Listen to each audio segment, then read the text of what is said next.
12ই ফেব্রুয়ারি বিধানসভায় রাজ্য বাজেট পেশ হতে চলেছে। সেখানে রাজ্য সরকারি কর্মীদের জন্য সপ্তম বেতন কমিশন গঠনের ঘোষণা হতে পারে, জানা গিয়েছে নবান্ন সূত্রে। সম্প্রতি কেন্দ্রীয় সরকারি কর্মীদের জন্য অষ্টম বেতন কমিশন গঠনের সিদ্ধান্ত নিয়েছে মোদী সরকার। কেন্দ্র ও রাজ্য কর্মীদের নতুন বেতন কমিশনের সুপারিশ 2026 সালের জানুয়ারি থেকে কার্যকর হওয়ার কথা। 10 বছর অন্তর কমিশনের সুপারিশ অনুযায়ী সরকারি কর্মীদের নতুন বর্ধিত বেতন হার নির্ধারিত হয়। এর আগে এটা হয়েছিল 2016 সালের জানুয়ারিতে। অর্থনীতিবিদ অভিরূপ সরকারের নেতৃত্বে রাজ্য সরকারি কর্মীদের জন্য ষষ্ঠ বেতন কমিশন গঠিত হয়েছিল 2015 সালে। 2019 সালের সেপ্টেম্বর মাসে ষষ্ঠ বেতন কমিশনের সুপারিশ সরকারের কাছে পেশ হয়।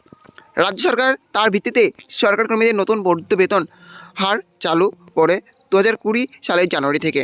যদিও এটা করার সময় নতুন বেতন হারের ন্যাশনাল এফেক্ট দেওয়া হয়েছিল 2016 সালের জানুয়ারি থেকে, অর্থাৎ ওই সময় থেকে নতুন বর্ধিত বেতন হার চালু হয়েছে ধরে নিয়ে কর্মীদের নতুন বেতন নির্ধারণ করা হয়েছিল।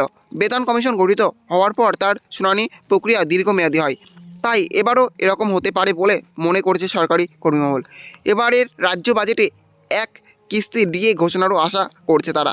গত বছরের ফেব্রুয়ারি মাসে রাজ্যে বাজেটে 4% হারে ডিএ বৃদ্ধির ঘোষণা হয়।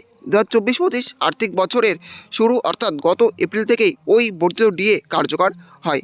তারপর থেকে এখনও রাজ্য সরকারি কর্মীদের ডিএ হার 14% হারে অপরিবর্তিত আছে।